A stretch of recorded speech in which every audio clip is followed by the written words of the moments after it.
I want to feel something. I want to feel like, yeah, I want to be there. I this is the feeling I want to feel when I purchase the product, you know? Hi everyone, Andreas here. Today we're gonna look into another startup idea. So I'm gonna read you a quick post. Actually, it's quite interesting because usually I always talk about like the why. Everyone sooner or later wants to start another company and wants to run a startup, but what's important is your why. Why are you doing it? And it can be for many, many reasons, but especially it needs to be about your passion, because it's gonna get rainy, it's gonna get harsh, it's gonna be boring, it's gonna be tough.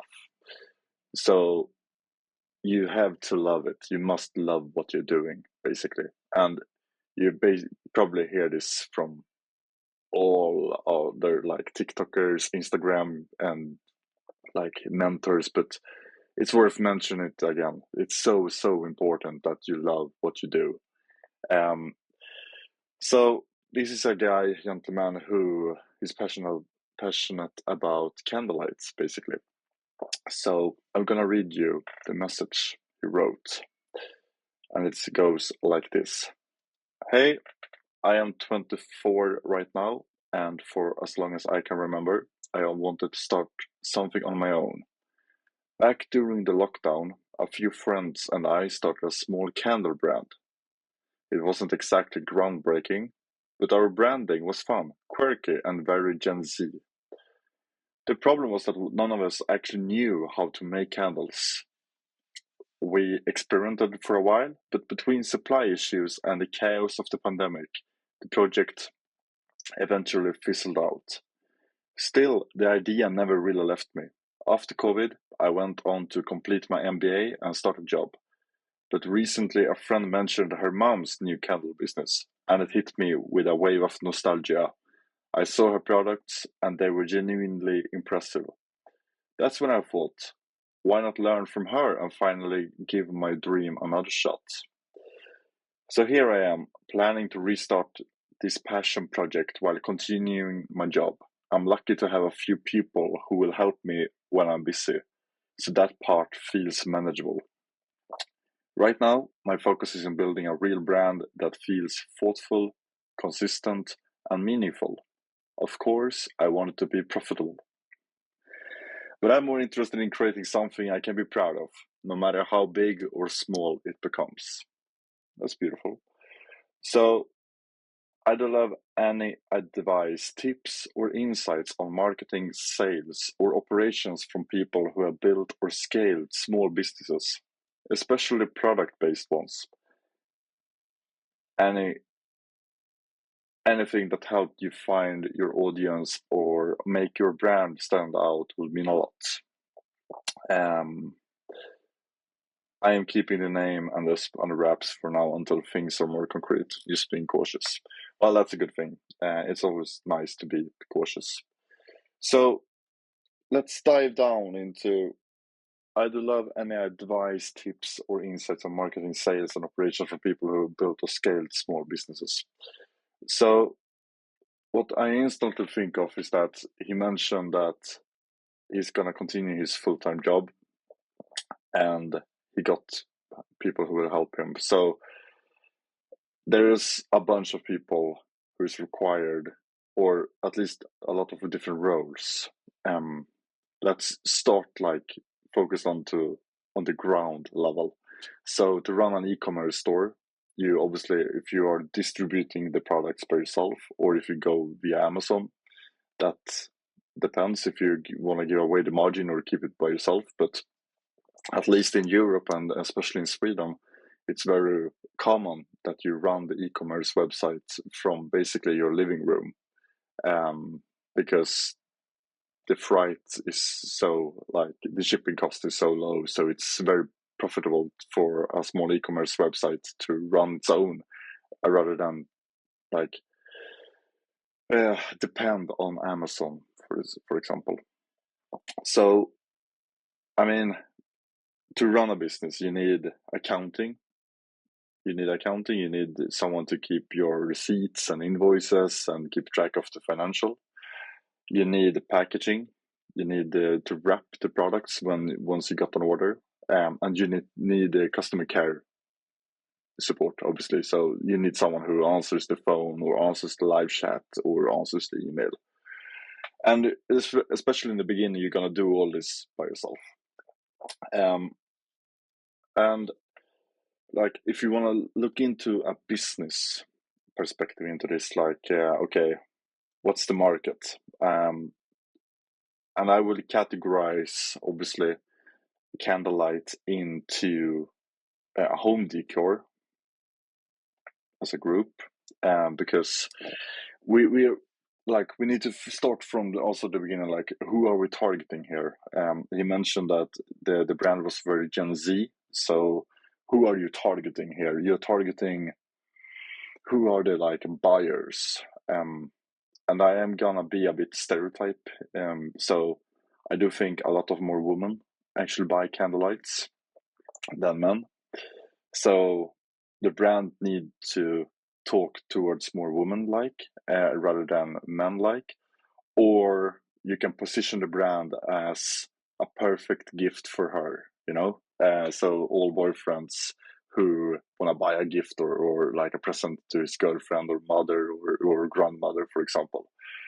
And also, I mean, especially with candlelights, I start to think like right away, there's so many different types of candlelights you can do. You can do it like in a cozy way. You can do it like if you want a relaxed spa day, you know, or you can do it as maybe with different ingredients to have like a different energies or like spiritual way.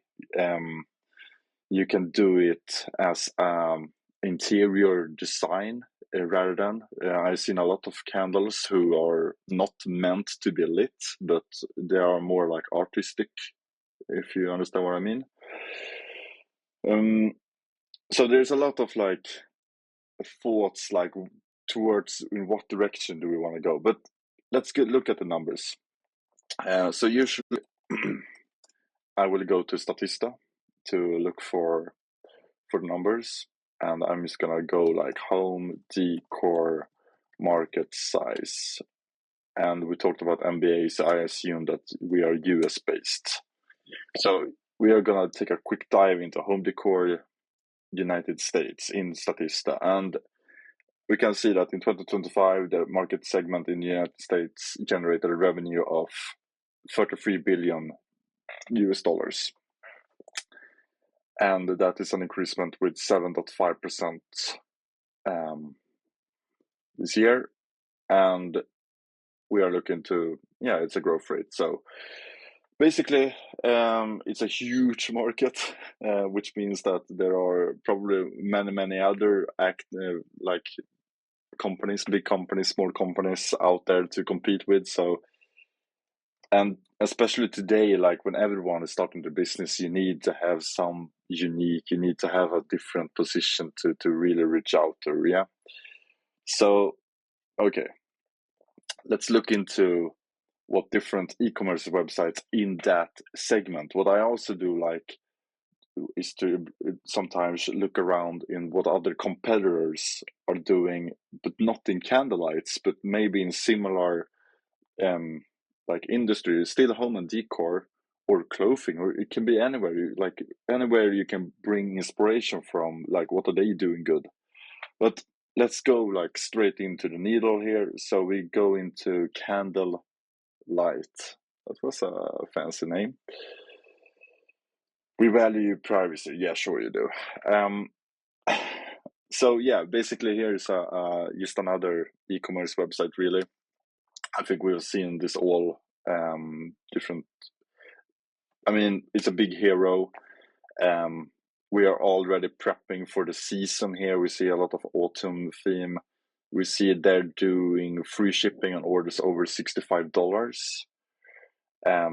We got different themes, as I mentioned before. We got the holiday, fall, peaceful Sunday vibes, pure our history sale. And if we see the shop, we see different fragrances, we see different styles, different collections, retro collection, only because I'm curious. And it looks like this, okay? And also we can see the pricing of it, like $12.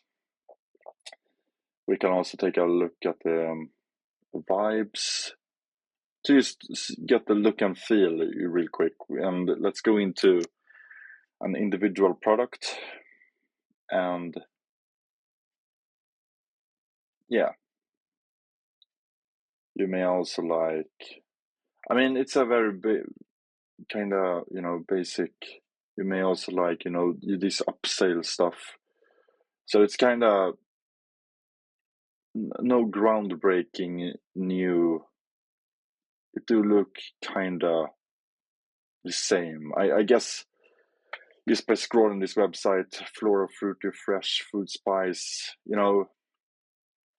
it's just another e-commerce website, really. It's so let's see what more we can find. Candlelight stock. Candlelight e-commerce. We can take a look at the British variant. Yeah. We got a pop-up, we got a live chat at least. We still have the... Oh, they also do a bit more home and decor, furniture, dining. So maybe this wasn't really the good one. Again, a kind of basic candlelight. We can see the assortment. We can see that they have different stuff. Not really what we are looking for. So candlelight, candle world. I would like to find someone more who is doing something different, but from what I can see right now, there is not much. I mean, live chat, obviously, it's important. We can go ahead and check their TikToks to see what they are, how it looks like on their TikTok. And yeah, I think here we got a huge amount of like different things we can do differently instead. Like it's just another product placement, really. So it's not giving us any like context. It doesn't give me any emotion. That's the word I'm looking for here. I want to feel something. I want to feel like, yeah, I want to be there. I this is the feeling I want to feel when I purchase the product, So instead of like generic product placements like these are, I would rather like have this cozy first day night, or like to put it into a scenario like you upgrade your next movie night with this candlelight. That was a nice rhyme, actually. I just made it up. But also, if you, yeah, so put the product into to a context, like so you actually do have an emotion or feeling to something. Like you are put it into a spa, put it into a bath, put it into like place the product in different environments where your targeted audience are navigating towards. Like, is it a boyfriend girlfriend product? Like, if you want to position the brand towards her, then obviously it should be like date nights. It should be like help the boyfriends to be a perfect boyfriend to the girlfriend, basically. And use TikTok and Instagram to reach those guys who needs your help with the candlelight. So what I'm trying to say here is that don't sell the product, sell the solution. And what problem are you solving? What problem are your candlelight solving, basically? So if you're navigating that, like, hey, I can solve your date night. I can solve your marriage with my candlelight. I think that's a more interesting niche and more interesting way to go rather than just another product placement. And I'm not gonna go into like the brands or the trademarks or I think for maybe 5-10 years ago, yes, this was very important. It's still important how you brand the product, obviously, but I think today it's even more important how you actually storytell the product, how you actually use, as I mentioned before, like use the social media to really reach out with the product. Um, for example, we can take a look at a kind of famous uh, store, and they're selling posters. And I mean, as you see, it's just different products, but and what made the Senio quite big, for example, I can just share you that. Um, Now it's in French. That was interesting. We can take it in English, so even I can understand what we're reading. So basically, what they always did as a good thing was that you can buy a wall. So basically, you can go into the website and you can buy the ready-made collection. So they already made the wall for you. So I can just go add selection to cart and I will get this exact. So I don't have to think of myself. So yeah, I think combine those two. That's my final advices here. Except like everything else when it comes to like e-commerce thoughts, we can see here easy traction, we see reviews, etc, etc. That's a whole other topic. So for now, my advice is that try to solve a problem, find your audience, solve the problem, and use the candlelight to solve the problem. On your website, if you want to use your own e-commerce website, it's very easy today to create one. Or if you want to go to Amazon, I think it's much better to own the data by yourself. So my advice is create your own e-commerce website and do it, like, you take advantage of it. Don't just put the products out there. Really be inspired by the Senyu here to create a collection so you can get different fragrances, different colors in different autumns. Like, use the holiday seasons, use the autumn seasons, give people a reason why they should buy the product every month. To match the interior or match the Valentine's Day or etc. So yeah, I hope I was able to give you some advices, and I hope also there are people in the comment section to also provide some advices and maybe some inspirational websites or e-commerce. So yeah, drop your comments, drop your thoughts into the comment section, and I see you again soon. Bye.